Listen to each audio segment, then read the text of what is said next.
السلام عليكم ورحمة الله وبركاته.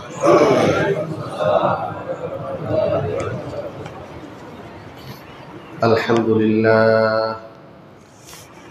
لله وكفى وسلام على عباده الذين اصطفى. أما بعد فأعوذ بالله من الشيطان الرجيم. بسم الله الرحمن الرحيم. يا أيها الذين آمنوا كتب عليكم الصيام كما كتب على الذين من قبلكم لعلكم تتقون. وقال النبي صلى الله عليه وسلم: أحصوا هلال شعبان لرمضان، أو كما قال عليه الصلاة والسلام. صدق الله العظيم وصدق رسوله النبي الكريم، ونحن على ذلك من الشاهدين والشاكرين. আমরা সকলে অন্তঃস্থল থেকে দুরূদ ইব্রাহিম পাঠ করি। اللهم صل على محمد وعلى آل محمد كما صليت على إبراهيم وعلى آل إبراهيم إنك حميد مجيد. اللهم بارك على محمد وعلى آل محمد كما باركت على إبراهيم وعلى آل إبراهيم إنك حميد مجيد. আলহামদুলিল্লাহ, আল্লাহ তাআলার অশেষ মেহেরবানি যে আল্লাহ পাক রব্বুল আলামিন আমাদেরকে পবিত্র শাবান মাসে পবিত্র জুমার দিনে এই মুহূর্তে আল্লাহ তাআলার মহান বড় এক হুকুম জুমার নামাজ আদায় করার জন্য মসজিদে আসার তৌফিক দান করেছেন। পাশাপাশি কোরআন ও হাদিস থেকে কিছু আলোচনা শোনার ব্যবস্থা করেছেন। এজন্য আমরা সকলে দিল থেকে শুকরিয়া আদায় করি, আলহামদুলিল্লাহ।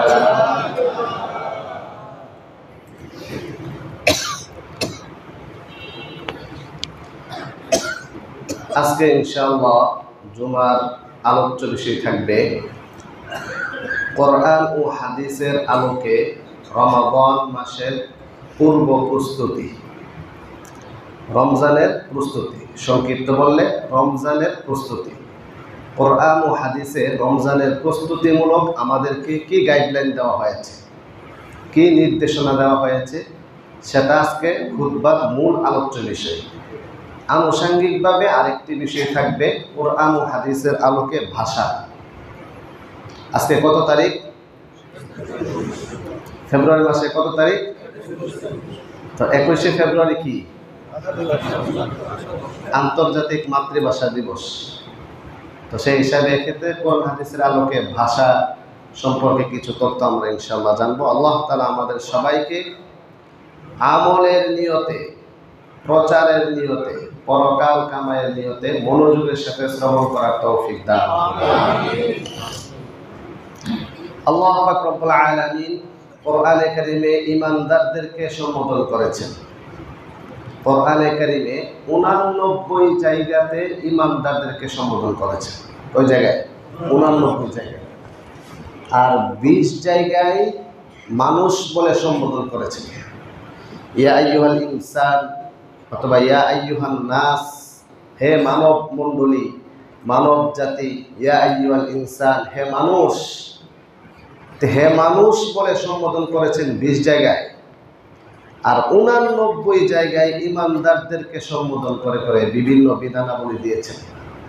তোর মধ্যে 7 জায়গায় আল্লাহ পাক রব্বুল আলামিন সরাসরি ইমানদারদেরকে সম্বোধন করে বলেছেন, ইয়া আইয়ুহাল্লাযীনা আমানু ইত্তাকুল্লাহ, হে ইমানদারগণ তোমরা আল্লাহকে ভয় করো। বলেন কাকে ভয় করব? তো আল্লাহকে ভয় করা এটা একটা মৌলিক সমাধান। আমরা প্রায় সময়ই এই কথাটা বারবার বলি। ধরেন গত জুমায় মক্কার জুমার বিষয়বস্তু কি ছিল? মক্কা থেকে যিনি জুমার নামাজ পড়ালেন ওই জুমার বিষয়বস্তু কি ছিল? মক্কা মদিনা সহ বিশ্বের আন্তর্জাতিক বড় বড় মসজিদগুলোতে যখন জুমার বয়ান হয়, জুমার বয়ানের পূর্বে প্রত্যেকটা বয়ানে এই কথা থাকবে, ইত্তাকুল্লাহ, তোমরা আল্লাহ তাআলাকে ভয় করো। এটা দিয়ে সূচনা হবে, শুরু হবে এটা দিয়ে, ইত্তাকুল্লাহ, তোমরা আল্লাহকে ভয় করো। আর আল্লাহকে ভয় করো, আল্লাহর ভয় এটা একটা মৌলিক সমাধান। যত সমস্যা আছে পৃথিবীতে সকল সমস্যার একটি মৌলিক সমাধান কি? আল্লাহর ভয়। আল্লাহ তাআলার ভয় যার অন্তরে যত বেশি থাকবে তার দ্বারা দুর্নীতি তত বেশি হবে। খুব বুঝেন ভালো করে, আল্লাহ তাআলার ভয় যার অন্তরে যত বেশি থাকবে দুর্নীতি বৈষম্য তার থেকে তত কম হবে। আর আল্লাহ তাআলার ভয় যার অন্তরে যত কম তার থেকে তত বেশি অন্যায় অবিচার পাপাচার থাকবে। আপনারা যারা এই কর্নারে বসেছেন আপনারা কি শুনতেছেন? মনোযোগ দিয়ে ঘুমাইতেছেন, শুনতেছে কি? পিছনে কি আওয়াজ যাচ্ছে? পিছনে আওয়াজটা একটু বেশি বেশি মনে হচ্ছে না? এরপরে ঘুমায় কেন? হ্যাঁ, এত আওয়াজ এরপরে ঘুমায় কেন? এটা সুন্দর প্রশ্ন করছেন। হ্যাঁ, যারা ঘুমাচ্ছেন আপনারা এদিকে তাকান। এক সপ্তাহে একটা সময়, অনেক ঘন্টার সময়, এই সময় মসজিদে এসে ঘুমাবেন? তো বলেন আল্লাহ তাআলার ভয় যার অন্তরে যত বেশি তার থেকে অন্যায় অবিচার পাপাচার এগুলো কম হবে। ঠিক আছে? তাহলে কি বোঝা গেল? ব্যক্তিগত শান্তি পেতে হলে, পারিবারিকভাবে শান্তি পেতে হলে, সামাজিকভাবে শান্তি পেতে হলে, রাষ্ট্রীয়ভাবে আন্তর্জাতিক জীবনে সর্বমহলে সকল ক্ষেত্রে শান্তি পেতে হলে আল্লাহকে ভয় করতে হবে। আল্লাহ তাআলা আমাকে দেখছেন, আল্লাহ তাআলা আমাকে দেখছেন, আমি পর্যবেক্ষণে আছি, এই কথার অনুভূতি জাগ্রত থাকলে সে গুনাহের কাজ করতে পারবে না। কারণ আল্লাহ তাআলার ভয়ের কোয়ালিটি আছে, normal quality, medium quality, high quality, premium quality. জানেন সাহাবায়ে কেরামের তাকওয়া ছিল প্রিমিয়াম কোয়ালিটি, হাই কোয়ালিটি, সর্বোচ্চ কোয়ালিটির ছিল। এর একটা নমুনা হলো একদিন ওমর রাদিয়াল্লাহু তাআলা আনহু ঘোড়ায় বসে আছেন। অনেক দূর থেকে একজন গ্রামীণ বেদুইন সে আরেকজনের সাথে বলতেছে, এই যে দেখছো ওই যে ওমর বসে আছে, তাকে ঘোড়া থেকে আমি ফেলে দিতে পারবো। তো কিভাবে? তো দেখবা, আসো একটু কাছে যাই। কাছে গিয়ে বললেন, ইয়া উমর ইত্তাকিল্লাহ, হে ওমর তুমি আল্লাহকে ভয় করো। এ কথা বলার পরে পরে এমন একটা তাওয়াজ্জু ছিল, রুহানি তাওয়াজ্জু, ইত্তাকিল্লাহ, তুমি আল্লাহকে ভয় করো। এই কথাটা শুনে ওমর রাদিয়াল্লাহু তাআলা ঘোড়া থেকে পড়ে গেলেন। এখন এটা কিভাবে পড়ে গেলেন, কেন পড়ে গেলেন, আল্লাহ তাআলার ভয়টা হৃদয়ের মধ্যে এত কঠিনভাবে কিভাবে কাজ করেছে, ওইটা তো আমাদের তাকওয়ার কোয়ালিটি একদম নরমাল, ডিজেবল, ইনএক্টিভ তাকওয়া, ওইটা দিয়ে আমরা বুঝবো। আমাদের আল্লাহ তাআলার সাথে এমন কানেকশন ছিল যে এই কথাটা শোনার সাথে সাথে অ্যাকশন, আল্লাহ তাআলার ভয়ে প্রকম্পিত হয়ে গিয়েছেন। তো এই জন্য আমাদের ভয়ের মাত্রা, ভয়ের কোয়ালিটি আমাদেরকে বৃদ্ধি করতে হবে। আল্লাহ তাআলা আমাদের সবাইকে আল্লাহ তাআলার ভয়ের কোয়ালিটি মাত্রা বৃদ্ধি করার তৌফিক দান করুন। আমি যে আয়াত আপনাদের সামনে তিলাওয়াত করেছি সে আয়াতে আল্লাহ রাব্বুল আলামিন বলেন, হে ঈমানদারগণ, কুতিবা আলাইকুমুস সিয়াম, তোমাদের উপর রোজা সিয়াম ফরজ করা হয়েছে। শুধু তোমাদের উপর নয়, কামা কুতিবা আলাল্লাযীনা মিন ক্বাবলিকুম, যেমনি ভাবে তোমাদের পূর্ববর্তীদের উপর রোজা ফরজ করা হয়েছিল, ঠিক তেমনি ভাবে তোমাদের উপরেও রোজা ফরজ করা হয়েছে। উদ্দেশ্য কি? লাআল্লাকুম তাত্তাকুন, যাতে করে তোমরা মুত্তাকি হতে পারো, আত্মসংযমী হতে পারো, সাবধান, সতর্ক, সচেতন হতে পারো। মুত্তাকি শব্দের অনেকগুলো বাংলা বললাম, কার কোনটা বোঝে আসে? মুত্তাকি পরহেজগার, আল্লাহ ভীরু। হ্যাঁ, আল্লাহ ভীরু, আত্মসংযমী। তাকওয়ার একটা অর্থ হলো বেঁচে থাকা, সাবধান থাকা, সতর্ক থাকা, সচেতন থাকা। তাহলে যিনি মুত্তাকি তিনি কি অসচেতন, অসাবধান, অসতর্ক? তাহলে তিনি সাবধান থাকবেন, সতর্ক থাকবেন, সচেতন থাকবেন, আত্মসংযমী থাকবেন, আত্মনিয়ন্ত্রণকারী হবেন, নিজেকে নিয়ন্ত্রণ করতে পারবে। এই জন্য আত্মসংযমী হওয়ার জন্য আমাদের সামনে আসতেছে রমজান মাস। হাদিস শরীফে আমি আপনাদের সামনে যে হাদিস পাঠ করেছি, হাদিস শরীফের মধ্যে রাসূল কারীম, সবাই পড়েন সাল্লাল্লাহু আলাইহি ওয়াসাল্লাম, ইরশাদ করেছেন, আহসু হিলালা শাবান লিরমাদান, তোমরা শাবান মাসকে গণনা করতে থাকো। আজকে শাবানের কত তারিখ, আগামীকাল কত তারিখ, আর রমজানের কত দিন আছে সেটা তোমরা গণনা করতে থাকো। লিরমাদান, রমজানের পূর্ব প্রস্তুতিমূলক।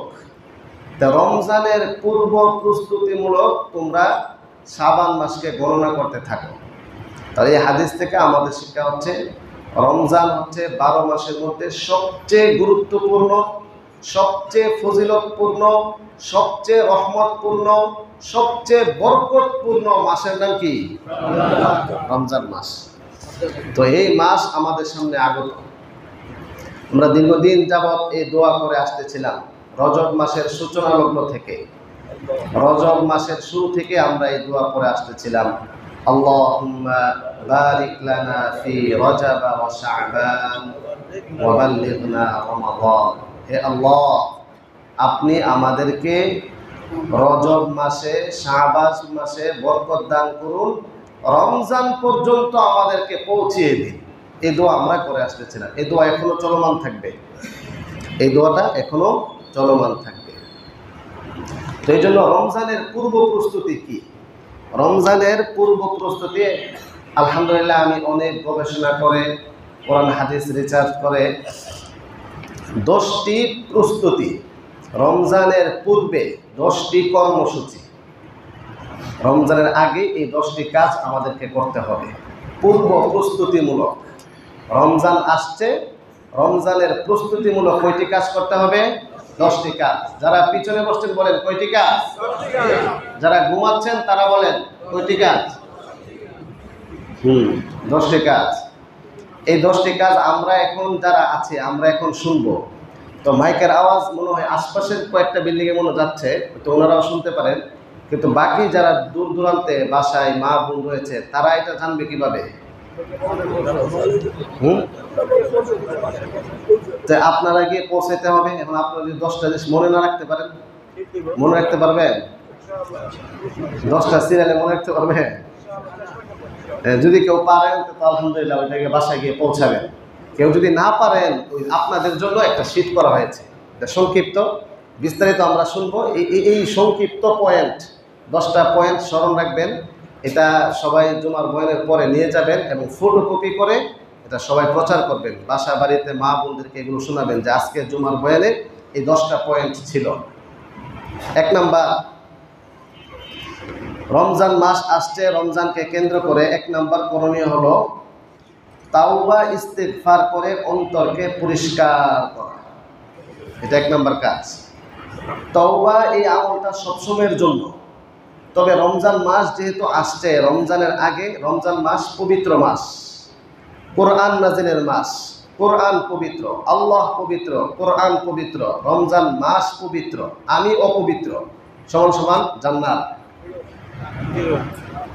বুঝছেন যে আল্লাহ তাআলা পবিত্র, সুবহানাল্লাহ, আল্লাহ তাআলার পবিত্রতা বর্ণনা করছি, ঘোষণা করছি। তো কোরআন পবিত্র, রমজান মাস পবিত্র, আমি পবিত্র, সমান সমান জান্নাত।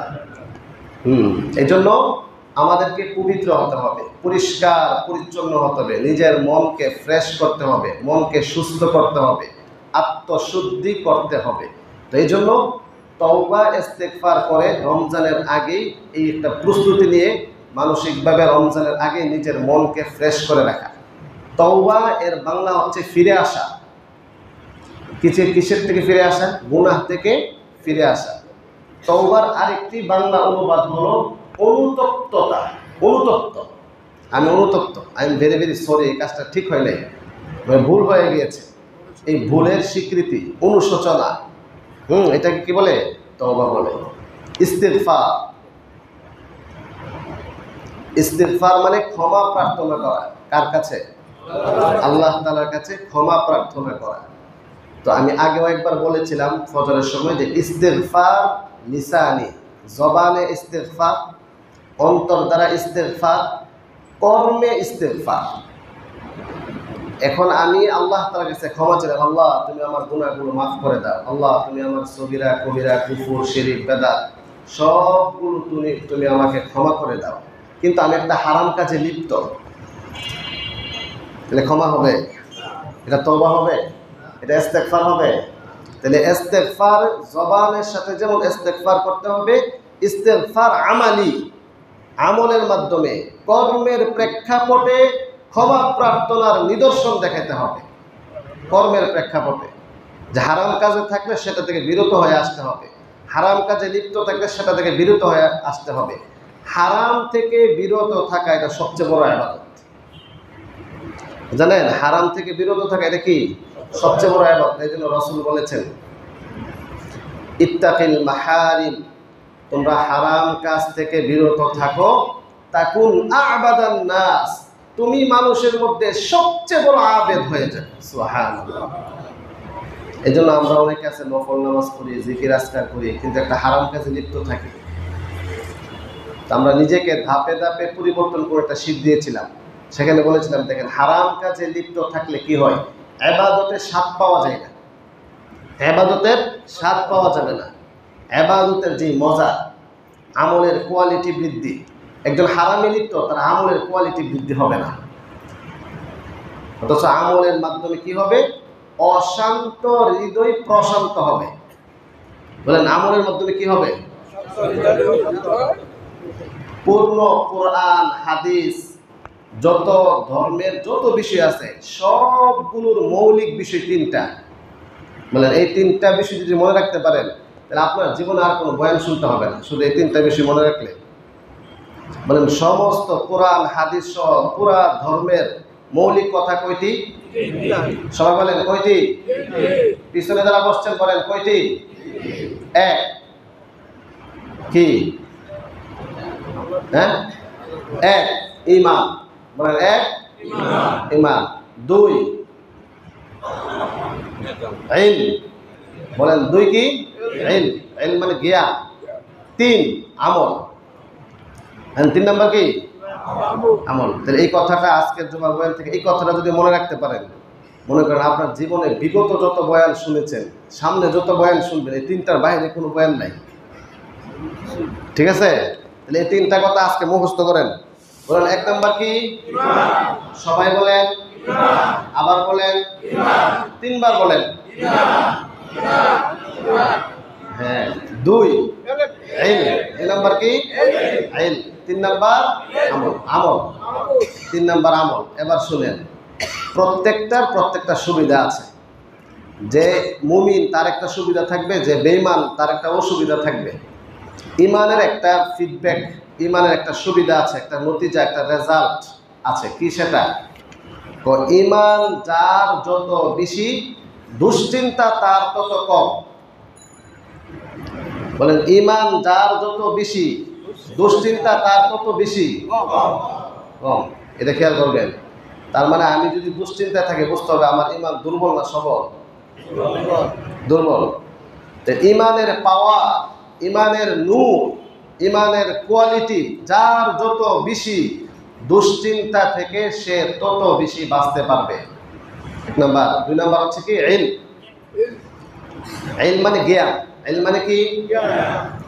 জ্ঞানের আরেকটা প্রতিশব্দ বলতে পারবেন কেউ? মানে জ্ঞান কথাটার আরেকটা প্রতিশব্দ। জ্ঞানের আরেকটা প্রতিশব্দ তো হলো সিনোনিম আর এন্টোনিম। হ্যাঁ, জ্ঞান, অজ্ঞতা, ওটা তো এন্টোনিম। সিনোনিম বা মুরাদিফ প্রতিশব্দ হচ্ছে সমাধান শক্তি। বলেন জ্ঞানের একটা প্রতিশব্দ কি? সমাধান শক্তি। সমাধান শক্তি। তাহলে যার জ্ঞান যত বেশি হবে সে সমস্যার সমাধান তত বেশি দিতে পারবে। যার ইলম, যার জ্ঞান যত বেশি, দ্বন্দ্বের নিরসন, সমস্যার সমাধান সে তত বেশি দিতে পারবে। তাহলে যার জ্ঞান যত বেশি সে কি তত সমস্যায় থাকবে? সমস্যার সমাধান হচ্ছে কি? জ্ঞান। এবার ধর্মীয় সমস্যা হলে কোরআন হাদিসের জ্ঞান, জাগতিক সমস্যা হইলে জাগতিক জ্ঞান। এটা একটা ব্যাপক কথা, ব্যাপক সূত্র। আপনি একটা গণিত অঙ্ক করবেন, অঙ্কের জ্ঞান, গণিত শাস্ত্রের জ্ঞান আপনার যত বেশি, অঙ্কটা তত দ্রুত আপনি করতে পারবেন, তত দ্রুত বুঝবেন। একজন ইঞ্জিনিয়ার, তার ইঞ্জিনিয়ারিং জ্ঞান যার যত বেশি থাকবে সে তত সহজে পরিকল্পনাটা করতে পারবে, সহজে সেটা আঞ্জাম দিতে পারবে, সহজেই সমস্যাটা চিহ্নিত করে ফেলতে পারবে। তো ঠিক তেমনিভাবে পারলৌকিক সমস্যা, ধর্মীয় সমস্যার সমাধান কে কত বেশি পারবে, কে কত বেশি দিতে পারবে, দ্বন্দ্বের নিরসন কার কত বেশি হবে, ইলম যার যত বেশি, ইলম যার যত বেশি হবে। আচ্ছা, 3 নাম্বার কি? আমল। আমলের উদ্দেশ্য কি? আমলের কোয়ালিটি বাড়লে কি হবে? আমলের কোয়ালিটি বাড়তে বাড়তে বাড়তে বাড়তে কি হবে? অশান্ত হৃদয় প্রশান্ত হবে। বলেন অশান্ত হৃদয় কি হবে? এবার নিজেকে জিজ্ঞাসা করেন, আমি কি দুশ্চিন্তায় আছি? আমি কি খুব টেনশন, ডিপ্রেশন, দুশ্চিন্তা আছি? থাকলে বুঝতে হবে আমার ঈমান দুর্বল।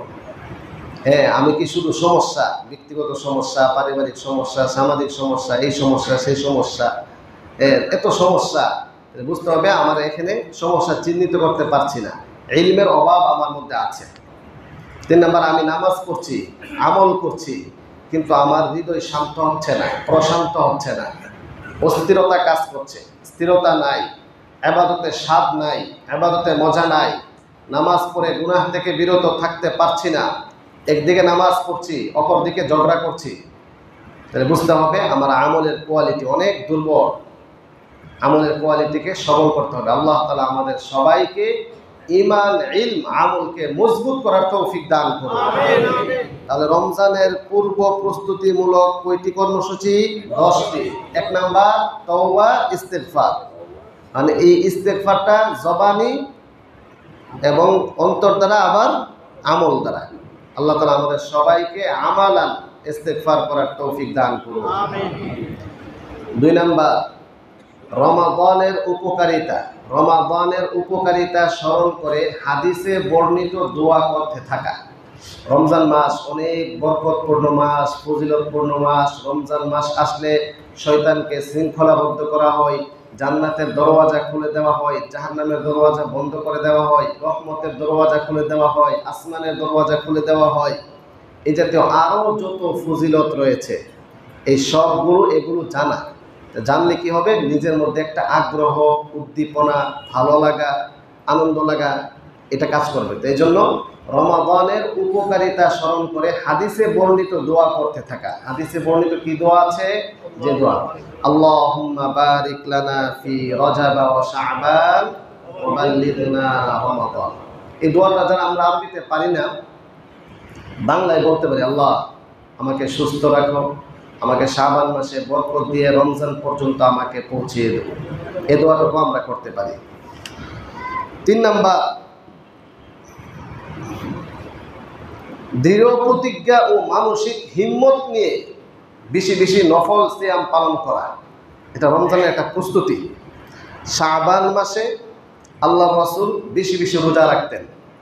আয়েশা রাদিয়াল্লাহু তাআলা আনহা থেকে বর্ণিত, তিনি বলেন, আমি আল্লাহর রাসূল, সবাই পড়েন সাল্লাল্লাহু আলাইহি ওয়াসাল্লামকে শাবান মাসে এত রোজা রাখতেন, অন্য কোনো মাসে এত রোজা রাখতে দেখিনি।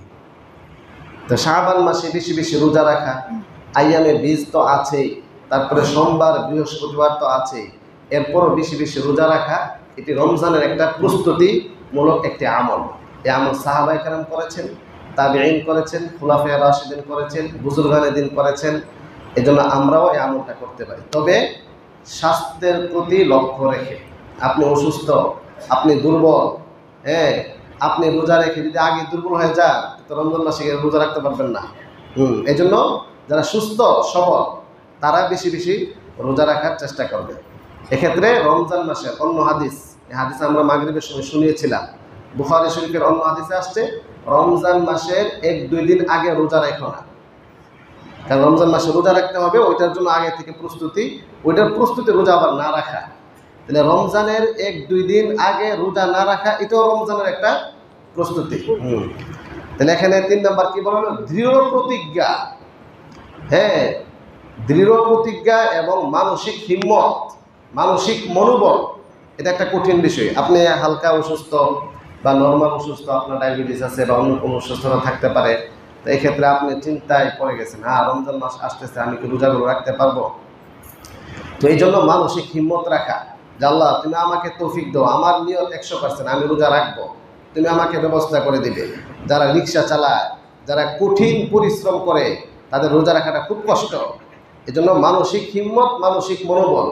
আপনার সন্তান বড় হয়ে গিয়েছে, বালেগ না হলেও বালেগ হওয়ার কাছাকাছি, তাইলে তাকেও আপনি রোজা রাখতে অভ্যস্ত করেন। অনেক বাবা মারা আছে, এত আদর, আলালের ঘরের দুলাল, আদর দেখাইতে গিয়ে তাকে রোজা রাখতে দেয় না। তো না, তুমি রোজা রাখার সময় হয়েছে, দরকার নাই। অথচ আমরা যদি সাহাবায়ে কেরামের জিন্দেগি পড়ি, তাহলে 7 বছর 8 বছর বাচ্চারা অ্যাভেলেবেল রোজা রাখতেন। তো এই জন্য আমরা আমাদের সন্তানদেরকেও রোজা রাখতে উদ্বুদ্ধ করব, বরং বেশি আদর দেখে রোজা না রাখার উদ্বুদ্ধ আমরা করব না। এটা একটা প্রস্তুতি, শিক্ষা। 4 নম্বর, কোরআন শিক্ষা করা। রমজান মাস কোরআন নাজিলের মাস। বলে রমজান মাস কিসের মাস? কোরআন নাজিলের মাস। শাহরু রমাদান আল্লাযী উনজিলা ফীহিল কোরআন। রমজান মাস কোরআন নাজিলের মাস। এই মাসে কোরআন নাজিল হয়েছে, এই জন্য এই মাস এত বরকতপূর্ণ, এই মাস এত ফজিলতপূর্ণ। কেন? যেহেতু রমজান মাসে কোরআন নাজিল হয়েছিল। রমজান মাসে এমন এক রাত্র রয়েছে যেটা লাইলাতুল কদর, 1000 রাত্রির চেয়ে ওটা অধিক উত্তম। এই জন্য রমজান মাসে বেশি বেশি কোরআনে কারীম তেলাওয়াত করা, এটি একটি কাজ, রমজানের একটি আমল। এই জন্য রমজানের আগেই কোরআন শিক্ষা করা। মানে আমরা অনেকে মনে করি রমজান মাস আসতেছে, তখন ফ্রি থাকবো, তখন কোরআন শিখবো। না, কোরআন আপনি রমজান মাস আসার আগেই শিখবেন, আর রমজান মাসে তো কোরআন পড়বেন। এই জন্য আলহামদুলিল্লাহ আমরা ফরজে আইন মাকতাব কোর্স করেছি। এখানে আলহামদুলিল্লাহ অনেকেই অংশগ্রহণ করেছেন, প্রায় 150+ 163 জনের নাম আমাদের কাছে আসছে। তো এখানে আলহামদুলিল্লাহ আমরা অংশগ্রহণ করেছেন। আমরা মোটামুটি চেষ্টা করেছি কোরআনকে বিশুদ্ধ করা। তো এই জন্য আমরা কোরআন শিক্ষা করব। এক্ষেত্রে সাবধান, সতর্ক, সচেতন। বাংলা উচ্চারণ দেখে কোরআন না পড়া।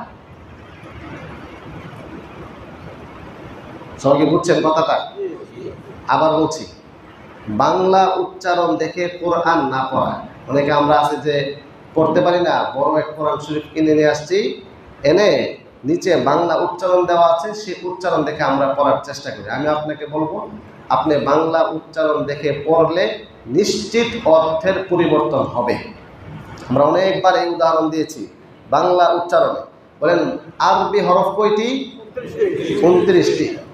তোর মধ্যে এমন কতটি হরফ রয়েছে যেগুলো বাংলাতে উচ্চারণ করা যায় না? 11টি। যারা ফরজে আইন মাকতাবের কোর্স করেছে তারা জানবে। আরবি 29টি হরফের মধ্যে এমন 11টি হরফ রয়েছে, অক্ষর রয়েছে, যেগুলা বাংলাতে উচ্চারণ সম্ভব না।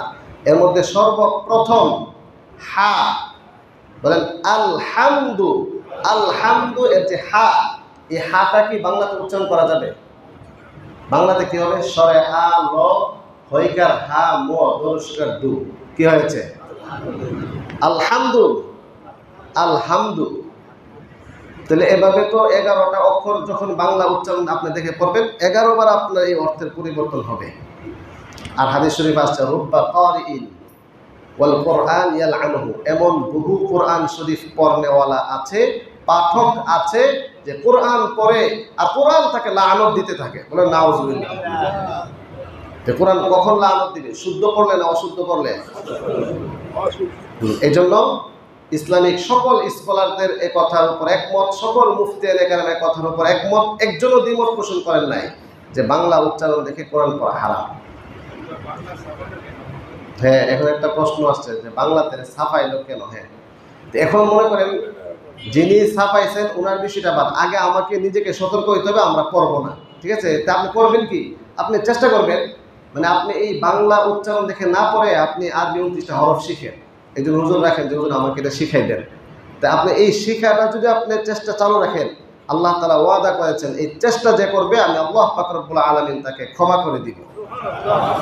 এবার যারা বাংলাতে লিখে ফেলেছেন তারা তো একটা সুবিধা আছে, সুবিধা হচ্ছে যে যারা মোটামুটি শিখেছে, মোটামুটি হরফের উচ্চারণগুলো শিখেছে, কিন্তু মুরাক্কাব সংযুক্ত এগুলো অনেক সময় পেছ লাগে যায়, এমনি উচ্চারণ ঠিক আছে, তারা এটা দেখে এটা ক্লিয়ার করে ফেলবে আর কি। তো কিছুটা গাইডলাইন পাবে যে ও এটা তো এরকম, উচ্চারণ যদি ঠিক থাকে এটা দেখে দেখে অনুমান করতে পারবে, তারা করতে পারবে। কিন্তু যাদের উচ্চারণ সঠিক না, যারা আরবি 11টি হরফ উচ্চারণ করতে পারে না আরবিতে, তারা পড়লে সমস্যা হয়ে যাবে। তারা ছাড়া যদি মোটামুটি এই হরফগুলো উচ্চারণ করতে পারে, কিন্তু পুরাটা মিলে কি হয়েছে এটা একটা ধারণা নেওয়ার জন্য বাংলাটা দেখে, হ্যাঁ, তাইলে তো আর গুণাটা হচ্ছে না। গুণাটা হবে কখন? অর্থের পরিবর্তন হলে। গুণাটা কখন হবে? সবার কাছে কি ক্লিয়ার মাসালা? জি, আল্লাহ তাআলা সবাইকে আমল করার তৌফিক দান করুন।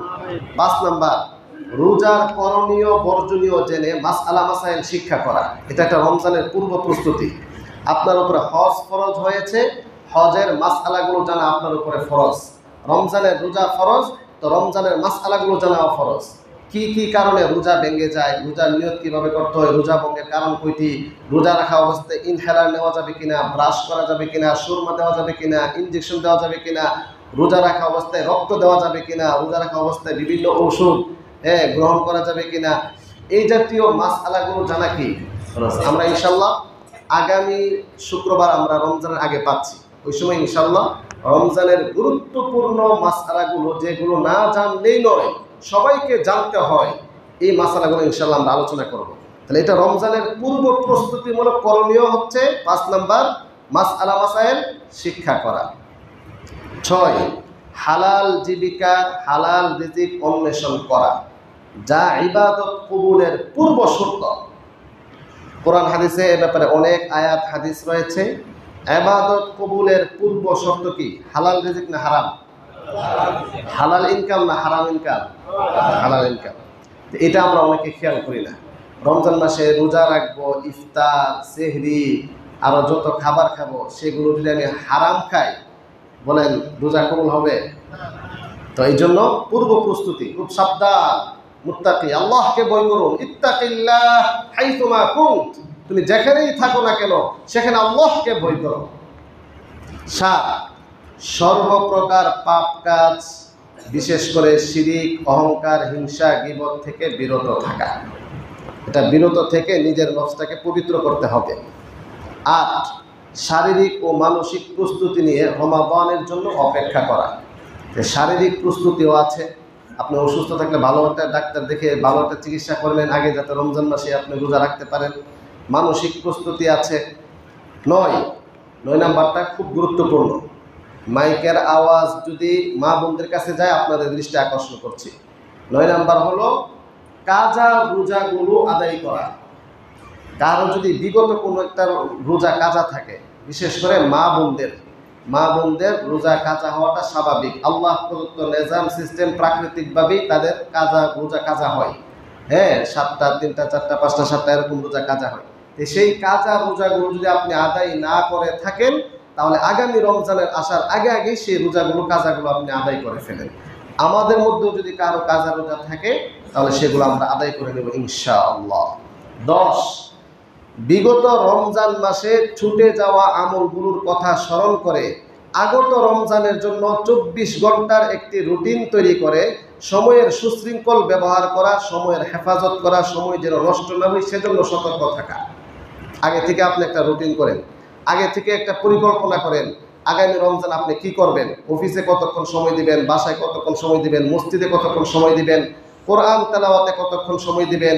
এই বিষয়গুলো রমজানের আগে আপনি একটা চেক লিস্ট তৈরি করেন, পরিকল্পনা করেন যে আমি এই কাজগুলো রমজান ইনশাল্লাহ করব, তারাবির পরে কি করব, তাহাজ্জুদ করব, এই সবগুলো আগে থেকে একটা রুটিন করে নেওয়া। তো এটা হচ্ছে মোটামুটি 10টি কাজ করণীয়। তা রমজান মাসকে সামনে রেখে পূর্ব প্রস্তুতিমূলক 10টি আমলের কথা বলা হলো। আল্লাহ পাক রব্বুল আলামিন আমাদের সবাইকে রমজান মাসের এই 10টি প্রস্তুতি আমাদের সবাইকে গ্রহণ করার তৌফিক দান। ইনশাআল্লাহ আগামী সপ্তাহে রমজানের ফাজাইল মাসাইল সহ করণীয় বর্জনীয় সহ ইনশাআল্লাহ সেটা পেশ করা হবে। দ্বিতীয় যে অংশটা আমরা বলেছিলাম বয়ানের, যে ভাষা, দেখেন ভাষা আল্লাহ তাআলার পক্ষ থেকে এক নিয়ামত।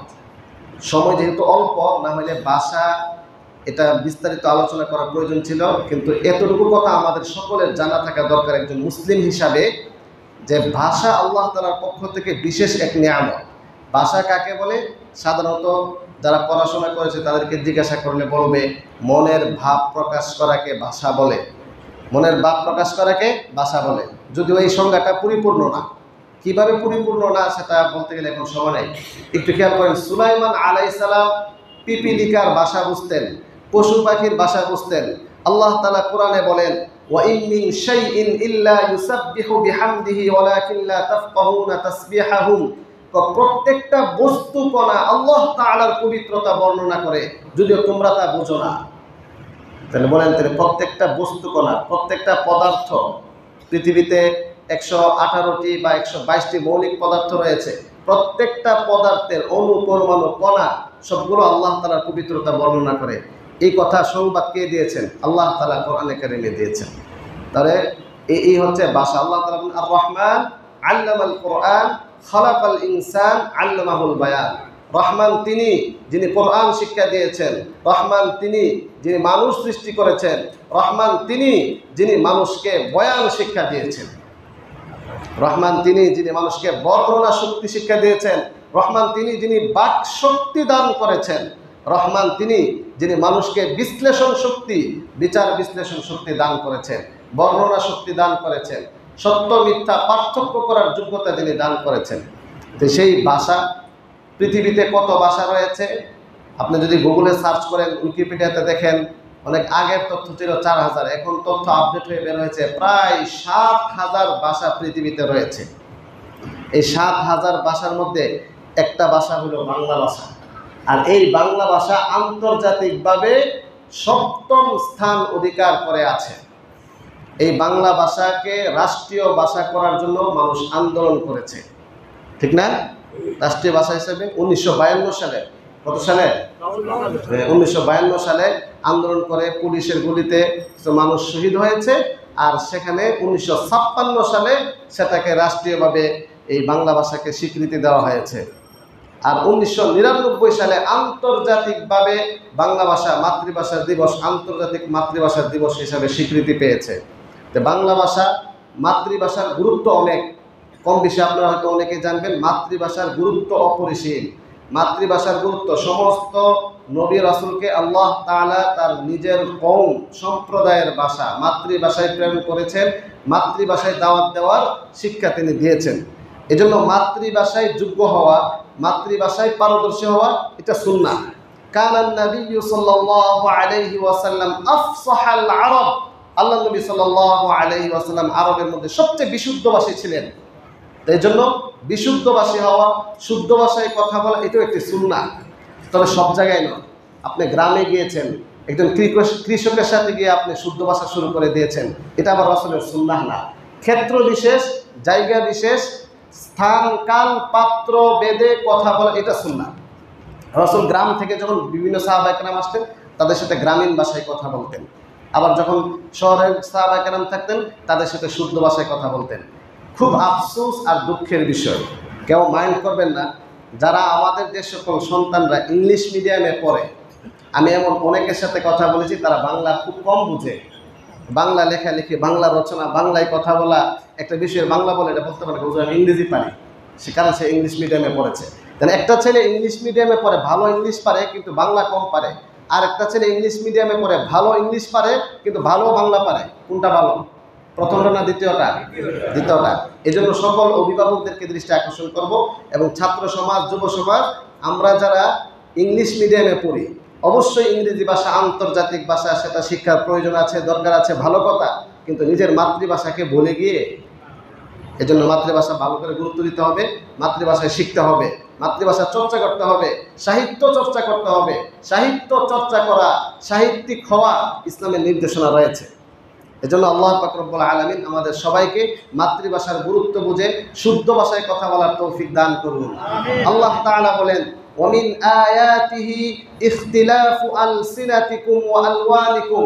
আল্লাহ তাআলার নিয়ামত আর কুদরত সমূহ থেকে অন্যতম এক বিশেষ নিয়ামত হচ্ছে ভাষার ভিন্নতা। বলেন, এই যে ভাষার ভিন্নতা, এটা আল্লাহ তাআলার নিয়ামত।